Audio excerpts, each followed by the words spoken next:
It was Halloween night, and I found myself leaving the office late, as usual. I was a workaholic, never really one for the Halloween festivities that buzzed around me, but this year was different. As I left the building, I decided to take a different route home and passed through Woodford Park, where a lively Halloween festival was in full swing. I didn't usually pass through the park, but the vibrant atmosphere drew me in. I couldn't resist the temptation of the delicious aroma that wafted from two nearby booths. One was selling mouth-watering cinnamon rolls, and the other offered hot coffee. I bought myself a box of warm cinnamon rolls and a steaming cup of pumpkin spice-flavored coffee, and headed towards my apartment, which was conveniently located right next to the back exit of the park. As I neared the exit, away from the buzzing Halloween festivities, my eyes caught something unexpected.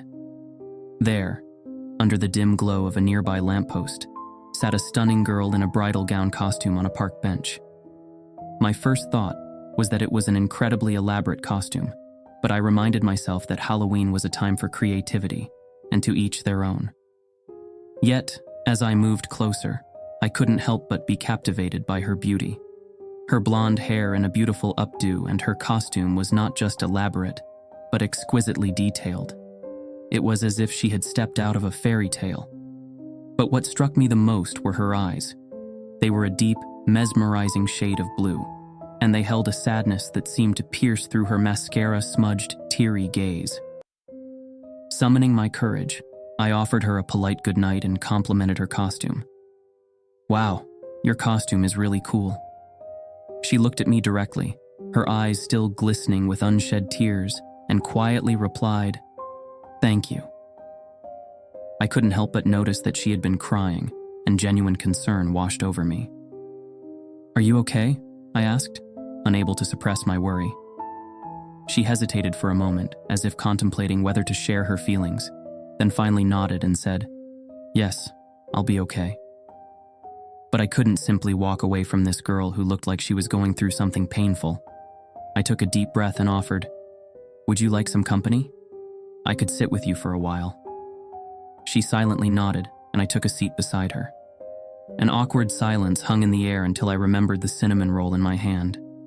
With a warm smile, I extended it towards her. "Would you like one of my cinnamon rolls?" Her eyes lit up, and she accepted it with gratitude. As she took a bite, I couldn't help but notice how deathly pale and wrinkled her hands appeared, but I chalked it up to Halloween costume makeup.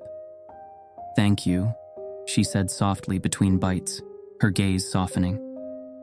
I introduced myself. "I'm John, by the way." She paused, then replied, "I'm Emily. Cinnamon rolls have always been a favorite of mine.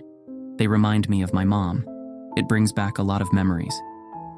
"Don't mention it, Emily," I replied with a warm smile.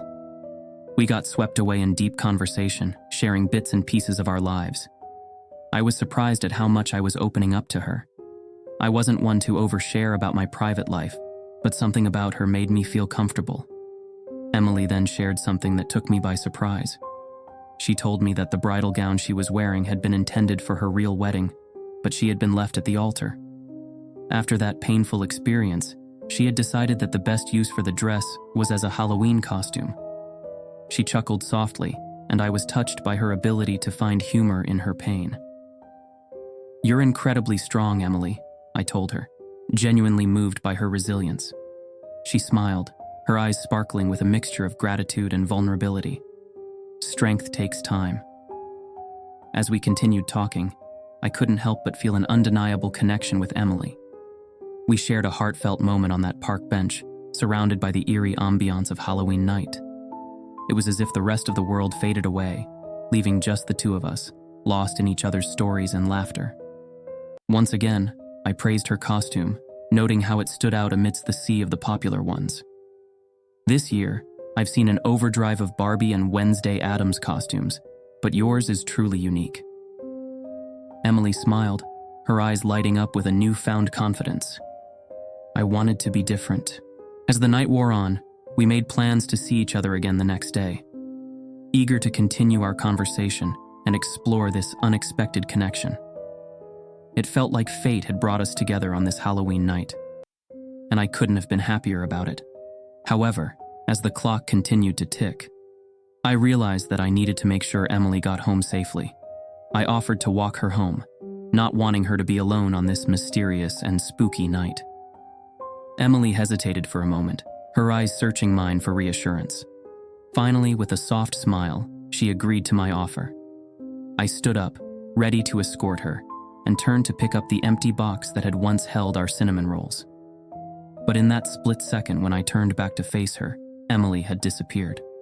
I blinked in astonishment, my heart pounding. She was there one moment, and the next, she was gone, leaving me stunned and bewildered.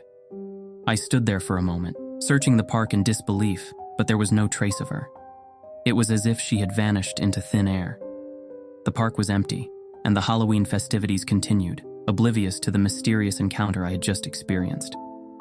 I was left standing there, feeling a strange mixture of awe, wonder, and confusion. Had I imagined the whole thing, or had I truly encountered someone otherworldly on that fateful Halloween night? One thing was for sure, Emily had left a lasting impression on me, and the memory of that enchanting encounter would stay with me for a lifetime. The memory of Emily lingered in my mind like a haunting melody. I had never felt such a connection with someone in such a short span of time. Her sudden disappearance, like a wisp of smoke, left me bewildered. She seemed like a figment of my imagination, a ghostly presence that had briefly touched my life. The next day at work, I couldn't contain my curiosity and decided to confide in my best friend, Tommy. At first he laughed, thinking it was a Halloween prank or a vivid dream, but when he looked into my eyes and saw the seriousness there, his laughter faded. "John, I've never seen you like this," Tommy said, concern etching his features. "You're usually the level-headed one. Are you sure you didn't just imagine all of it?" I shook my head adamantly. "I know it sounds crazy, Tommy, but I'm certain it was real. I can't get her out of my mind." Tommy sighed, realizing that this was unlike me. "All right, buddy, I'll help you figure this out. Let's start by piecing together everything you remember about Emily." We spent weeks discussing every detail I could recall from our conversations. Tommy even enlisted the help of his cousin Mike, who had a questionable reputation but knew everyone in town. Still, we hit a brick wall with no plausible information. As the weeks passed, my obsession with finding Emily grew. I couldn't let go of the mystery, no matter how much Tommy tried to convince me to move on. It was at the end of the third week that we finally got a breakthrough, but it was far from what I expected. The truth about Emily was sinister, a tale of a very sad and depressing life. She had been left at the altar, as she had confided in me, but it was only the tip of the iceberg. Emily had a dark history as an adult, a black widow, preying on unsuspecting men. Emily's childhood was a chilling tale of abandonment, abuse, and profound mistrust. She was born into a broken home, where her parents viewed her as a burden rather than a blessing. Her mother, overwhelmed by her own demons, left Emily at a young age, disappearing without a trace. Left in the care of her abusive father, Emily endured physical and emotional torment daily. Her father's rage knew no bounds, and his violent outbursts became a haunting backdrop to her formative years. The scars on her body and soul were a constant reminder of the cruelty she endured. As a result of her traumatic upbringing, Emily grew up with a deep-seated mistrust of others. The world had taught her that kindness was a rare commodity and that love was a fleeting illusion. She became closed off, a prisoner of her own painful past, unable to let anyone in for fear of being hurt once more. It was this harrowing childhood, marked by abandonment, abuse, and mistrust, that set Emily on a path of darkness and led her to become the black widow that would haunt the town for generations to come. Husband number 5 had figured out her scheme, and she had to dispose of him.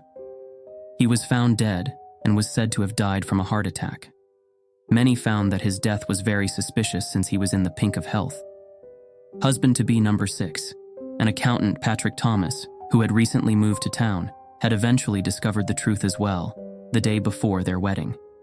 He never showed up at the church on the day of their wedding and left Emily stranded at the altar. On what was supposed to be their wedding night, an enraged Emily went in search of him. She found him at their intended marital home. They had a vicious altercation that ended with both Emily and Mr. Thomas dead. This had happened in the early 1960s. It was said since then, Emily's ghost haunted the town at night, attempting to lure men into her trap. The ghost had been rumored to be responsible for the disappearance of 4 different men in various locations over the years, but the story had faded with time. Despite the glaring evidence against her, I couldn't accept that Emily was the Black Widow. I wanted to dig deeper, hoping against hope that there was some mistake or that she had changed. Tommy shook his head, refusing to be a part of my obsession any longer. "I can't go down this rabbit hole with you, John," he warned me. "You're on your own from this point. This is crazy." But I couldn't let go. Armed with what was believed to be Emily's last known address, I took a drive on a cold Saturday morning to confront the mystery head-on. The address led me to an abandoned Victorian-style home on the outskirts of town. The atmosphere was eerie, and the air felt heavy with dark emotions. As I stepped inside, the place looked as if it had been frozen in time, with dust-covered furniture and cobwebs hanging from every corner. In one room, I saw the wedding dress and veil she had worn on the night we met, hanging on a hanger. I called out Emily's name, my voice echoing through the eerie silence. There was no response at first, but then I heard faint, ghostly whispers that sent shivers down my spine. The room seemed to come alive with eerie sounds, like a chorus of tormented souls. I continued my search through the house, feeling the oppressive weight of the past pressing down on me. Finally, I found her in a bedroom at the end of a dimly lit hallway. The sight that greeted me was disturbing beyond imagination. Emily was there, but she looked different. Her once radiant blonde hair was now tangled and matted, and her eyes had lost their enchanting blue hue. She was haggard, as if the weight of her sinister past had taken a toll on her. "Emily," I whispered, my voice shaking with a mix of fear and concern. She turned to me slowly, and her face contorted into a sinister grin. It was as if the sweet girl I had met in the park had been replaced by a malevolent spirit. "You fell for my trap," she hissed, her voice dripping with malice. "And now, you'll be just another one of my victims." Panic surged through me as I tried to escape, but it was as if an invisible force held me back. The room seemed to twist and warp around us, a supernatural struggle unfolding. Emily's figure blurred and shifted, her once beautiful face transforming into something monstrous.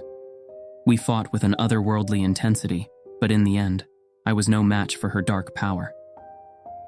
As the room spiraled into chaos, I realized that my obsession had led me to a tragic end. Emily had ensnared me, just as she had with so many others, and now, I was destined to become another victim of her malevolent spirit. The room plunged into darkness, and the echoes of our struggle faded into the abyss.